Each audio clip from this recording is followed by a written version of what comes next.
The interesting thing about whales and about those that are timing these markets properly is you don't need to buy the very bottom and sell the top. GM, good morning. Welcome to Milk Road Radio, the show that drops daily and hits hotter than an early 2000s mixtape. I'm Jay Hamilton, and today we're joined by Kyle Reidhead. In today's episode, we'll discuss what do whales know that you don't, and what do they do during these choppy markets? And more importantly, should you be following their moves? Kai, welcome back to the show. Happy to be here. Let's do it. So yesterday was a bit of a roller coaster in the markets. We started the day, Bitcoin rallied to 70K after a good CPI report, then crashed back down to 67K overnight after relatively hawkish language from the Fed, aka rates are going to stay higher longer. And then we had a bit of a dip, and who stepped in? Michael Saylor stepped in. He's never had a Bitcoin dip he didn't like. He said, hey, I'm going to buy 500 million Bitcoin. So we saw some action on the whale side. And then, Kai, our research team shared some charts with us that showed whales are accumulating a lot of Bitcoin actually right now, and even some ETH. Can you explain what is happening and why are whales accumulating and what does it mean for us? Yeah, absolutely. So first, just to clarify what a whale is, I think it depends on the platform that you're using to analyze whales. But basically, it's people that have a shit ton of money. Let's call it that. On Glassnode, which is the charts that we typically use, it's those that hold 1,000 or more Bitcoin in a wallet or a combination of wallets. So sometimes they call it like an entity, which is like a network of wallets. Like, for example, BlackRock or Michael Saylor, he doesn't own his, $7 billion worth of Bitcoin that he has in one wallet. That'd be insane. He owns it across a bunch of wallets. And so they sort of like combine that together as called like an entity. And basically a whale is typically someone that owns 1,000 or more, at least from Glassnode. ETH, I think it's maybe 10,000 or more. But again, it changes depending on where you're getting platform or where you're getting information from. But regardless, it's people that have a shit ton of this stuff. And obviously these are more your institutions. Yes, there are some like random people that got into crypto early that hold, just thousands and thousands of Bitcoin or thousands of ETH. And I wouldn't say they are like the investors that you want to like copy trade by any means. They just are smart tech people probably that were in this space since like 2011. They just hold a ton of it and didn't sell it for pizza 10 years ago. So there's a combination of people that or entities that hold this much Bitcoin, let's say. Some are public companies like Michael Saylor, right, that are just doing this trade where they're buying more of it, selling shares and buying more of it. And so they've got their strategy of basically dollar cost average every time they can sell more of their company. Then you have like hedge funds, which they are buying a ton of this, but they're more short term. They might be shorting part of the market and buying part of the market at some point, right? Buying spot, but then shorting as well. And they earn a little bit of like basically yield off that. So that's a big thing. So there's different types of whales and they all have sort of different strategies. What we looked at, if you look at the chart that Jay, you're going to put up on screen here, first was just, there's a bunch of whales. We don't know which ones have accumulated in just the last couple of days. Probably it's just because choppy markets, what are they going to do? They're going to accumulate because I think same thing we've been saying for the last week or two on the show. We think markets are going to make a move in the next few weeks. Whales generally are buying ahead of time for that. Same thing happened with ETH, but that was a few weeks ago, more when the ETF stuff happened. There was a bunch of accumulation there. There's an interesting chart that we can look at, though, where we look at on Glassnode, basically Bitcoin whales and what they've done through all the cycles. This is like one of the best charts to understand what whales do. And, one of the questions you asked is like, should we follow them? This is like one of the best charts you could follow and basically copy trade what they do here. So it's quite interesting. You can see this through multiple cycles. So there's about 1,000, what did I say when I looked at this? 1,678 whales currently that own Bitcoin. So they own 1,000 or more Bitcoin. And you can see over the cycles, they basically accumulate at the bottoms and they sell at the tops, which is everything that you should be doing, but normally we do not do. But it's interesting to watch these guys. Like if you look over since January of this year, Bitcoins have been accumulating like crazy. We've gone up like 400 wallets at this point in the last couple months, right? This is mainly because the Bitcoin ETF was approved, et cetera. So it's become more legitimate. More institutions can actually buy this stuff.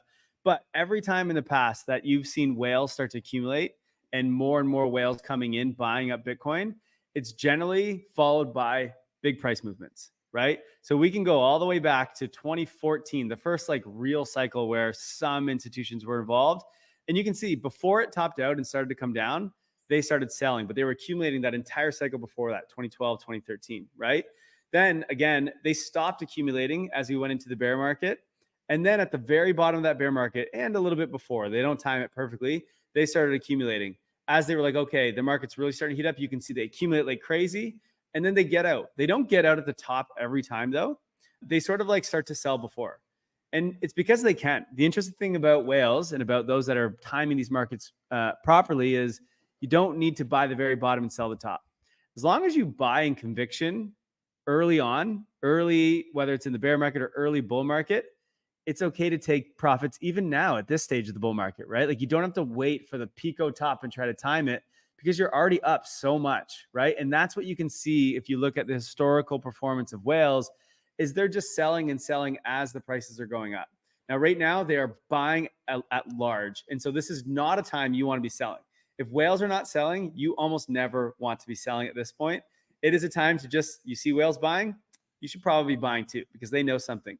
The other thing to understand is like market structure. When whales are buying, these are not people that are going to sell like immediately. They're not going to sell from a small little price movement. They're not going to just like, from some little news, they're not going to sell. Whereas retail, okay, they're going to sell from any price movement, right? And so one of the nice things that you can take from whales buying is that that's building a foundation for the price.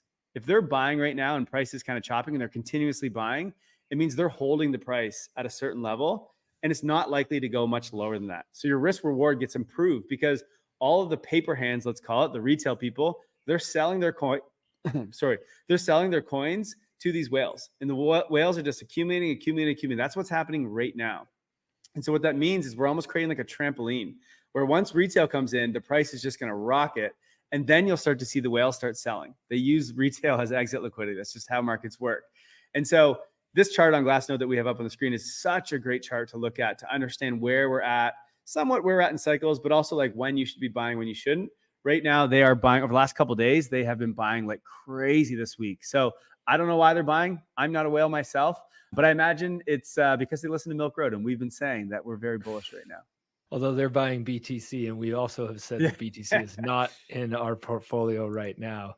So to be clear, we think Bitcoin's going to do very well this cycle, though. It's just we think if you look, they're also accumulating ETH at the moment, right? Yes, and very true. And I want to talk about their accumulation of ETH and perhaps other small cap tokens or altcoins as well, and what the impact of that is.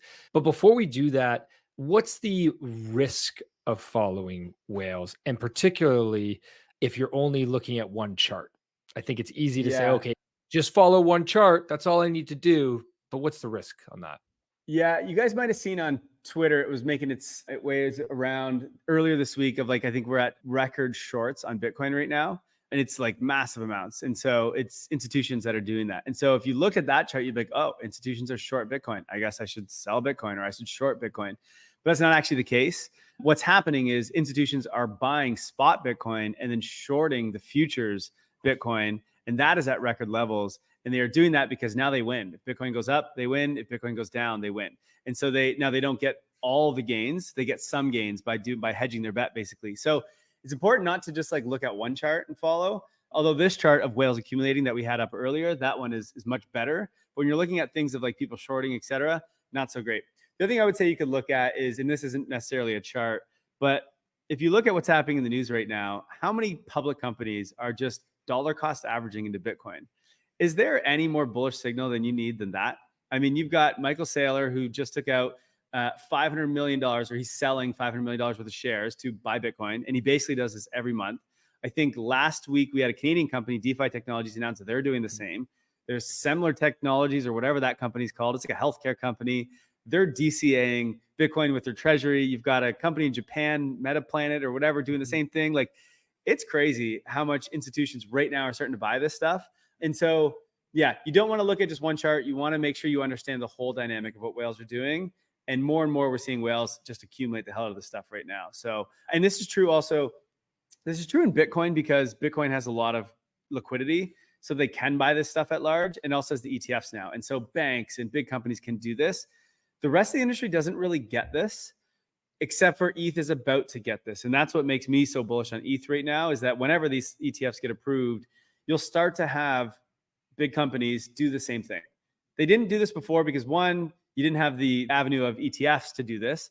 And two, you just didn't really have the like signal from the SEC and signal from like the regulators that this thing is okay to buy and put in our treasury. It was like, is it a security? Is it not? And now we're at the point where we know it's not a security in the US. And so I think, and it takes time for institutions to do this, but they're probably thinking, well, we're doing this whole treasury idea with Bitcoin. And I think there's companies out there going, should I start doing this with ETH? Because, bit lower market cap, a little bit more potential for growth. It's now got the same sort of signals and regulatory approvals as the SEC. And then the other side of the coin is ETH you can stake, you can get yield, right? And so you could do this whole idea with Bitcoin where you just dollar cost average into your treasuries like Sailor's doing. Imagine someone does that with ETH and stakes it. That's going to be an even better idea. And I'm sure that's coming. But again, this stuff takes time. I would imagine there's a lot of CFOs and like boards that are meeting right now to go, hey, this ETH thing is now approved or getting approved. Should we start to do what people are doing on Bitcoin to ETH? I don't know of anyone doing it yet or planning to do it, but I imagine it's definitely the conversations are being had. And so that's something to look forward to in the rest of the cycle. Kai, I've got to give you a shout out. You got all of those company names right, except for Semler Scientific, not Semler Technologies. But you were 3 for 4, and even that'll give you 3.5 out of 4. So hey, gold star for you today. Thank you. The milkman is proud. Okay, so follow whales when they buy, clear signal, right? But don't just blindly follow whales because they have other strategies that they are following that might be more advanced than our typical listeners' strategies. ETH ETF coming means that there's a big opportunity for whales to come into ETH, which we're all excited about, means more inflows. Let's take a step back, and maybe ETH is involved in this question as well, but let's just look at altcoins as a whole. Do whales get involved in altcoins? And when they do, is that a good thing or a bad thing? Because there's obviously, and maybe you can explain part of it where I'm leading with this question is that the impact of a whale in BTC is much less than the impact of a whale in an altcoin. Yeah. I mean, $1 billion into Bitcoin is drop in the bucket. I mean, it still is a big impact, but drop in the bucket compared to $1 billion going into like Uniswap, for example, right? Which is like I think a 10 billion token at the moment. So it's a big difference. There are whales, but they're different whales. Like you don't have the Michael Saylors and the big public companies that are just like accumulating this stuff on an ongoing basis. I don't think there's any small cap token that's getting this, like any altcoin, except for, there's Bitcoin. Probably there's someone doing an ETH that just hasn't like announced it. Maybe private companies are doing it. I would say there's probably not in any others just because you don't have the liquidity to do it. So it's tough to like allocate, 100 million or a few $100 million into one of these tokens. There are funds, like there are definitely crypto funds that own a large amount of tokens, and thus they are whales in uni or whales in whatever. But generally it's vested over time. We talked about that like high FTV episode we had last week or earlier this week. And so like they have it, but it's generally vested, so they can't sell it all. But I wouldn't say there's probably a lot of, at least not right now, I don't think there's a lot of funds that are just like dollar cost averaging this stuff. One thing I would say though is when you are buying, so a couple of things I'd say here. Institutions are looking at buying these other tokens because they think that they're going to be a big thing. Like Solana, for example, would be one. I would assume there are institutions that are buying this. I just don't think it's on the level of like something like Bitcoin, of course. The thing that they look for though, and as an investor, it's something you might want to look for too. And there are different websites where you can get this data from is like, what is the holder base? It is very risky to buy an asset that someone or some entity owns 20 or 25 or 30% of the total circulating supply of that token or the total max supply of that token. Like that is a big red flag. You never want to get involved in something like that because the moment that that entity, that person, whatever they are, decides to sell that thing, that token's basically gone to zero. Like it's completely useless at that point. And so the risk, you don't have this sort of risk in like a TradFi company. It doesn't really exist because the only moment that retail can basically buy these things, buy any, equity or shares in a company is it needs to IPO. And at that point, it's well distributed. There isn't some company that owns like all of it, whatever. Like it's a different setup. There's some regulation around it. In crypto though, it's like you could own 50% of a token and either no one knows or they do know. And like you can dump it whenever you want, right? Like there's no rules around this. And so you see this a lot. There's a lot of market manipulation, especially in like meme coins and things where someone decides to sell and that token just gets dumped 70% in like a day, right? Like that doesn't happen normally in TradFi. So understanding the distribution of tokens in wallets is very, very important. And it's getting easier to understand this stuff because there are more let's say like websites and analytical platforms. Like I think Arkham, Glassnode helps a little bit. So there's some good ones that you can actually just get this data. And it's pretty easy. It's not perfect yet, but it's definitely something you want to look for, especially if you're trying to allocate like a large amount of capital into a smaller token. Like if you're putting $100 in, like who cares, right? You're gambling at that point. But if you're like, hey, I'm really bullish on Maker, which is a $2 billion valuation, and you're like, I want to allocate like some meaningful capital. Maybe you're an institution or you're a big fund and you want to put millions of dollars into this. You need to know, well, what's the makeup of the holder base of that token? Because if one person or one entity or one fund owns 20% of that token, you don't want to buy that thing, right? So it does really matter. I would just say it's very different games in the altcoin world versus Bitcoin and what I think is going to be ETH very soon. Okay, so takeaways here for everybody. First is we've talked about a few of these things recently of simple things you can look into in order to have convictions in your investments. We talked about fully diluted value being a really important metric that a lot of people look past. A lot of people focus on market cap. You can go back and listen to an episode from last week to learn all about fully diluted value. Sorry, actually from this Monday to learn all about fully diluted value. Weeks are crazy in crypto. They go by so fast. We've talked about understanding token unlocks in the past. And now we're talking about looking at whales and the distribution of a token to understand is a large percentage held by one wallet. Kai, am I summarizing that well? Any other takeaways you want for our listeners today? And just to zoom out a bit and help people understand is like a lot of people get caught up in trying to value tokens by like its revenues and its fees and like, all these things, which is somewhat important. But ultimately what markets come down to is supply and demand, right? What are the dynamics of people that are willing to buy and people that are willing to sell, right? And so you really want to understand who owns this thing, because if you know who owns it, you can understand what's going to make them want to sell, right? If you're looking and Bitcoin miners own 50% of the supply, well, Bitcoin miners are selling a lot because they need to pay for their electricity, their mining equipment, et cetera. But if they're just a small subset, okay, you're fine. If like one big company, BlackRock, owns 20% of the Bitcoin in the next 10 years, and all of a sudden you find out that BlackRock's going to go bankrupt, you might be like, oh shit, I got to get out of there, right? Because even if the best fundamentals are happening for Bitcoin, they're forced to sell, right? So you really want to understand what are the dynamics here. And token unlocks is a really, really important one. Understanding the full valuation of the company, like you said, is a good one. And then just like, what are whales doing? Because they really do control a lot of the market. This Glassnode chart that we showed at the beginning, I think everyone should be keeping an eye on. I don't know how long they're going to be accumulating for, but they've been doing it all year so far. They stopped for a little bit in, let's see what month this was. Looks like in April they stopped. It actually started to go down for the month of April. And then now they've been just buying and buying and buying in May and specifically in June, it's really picked up. So that generally means bullish times ahead. So a lot of things. We talked about macro last week, I think it was, a little bit earlier this week too. You've got the macro, on-chain numbers are just at all-time highs everywhere. And now you also have the whales reaccumulating again. I don't know. I couldn't be more bullish at the moment. Just another bullish signal for the boys. I love it. Larry Fink, if you want to come on the show and tell Kai why your BlackRock's not going to go bankrupt, you're welcome to come on Local Radio any day of the week, my man. Would love to have you. Kai, thanks so much for joining and sharing the secrets of whales with us today. You got it. Can't wait for the next one.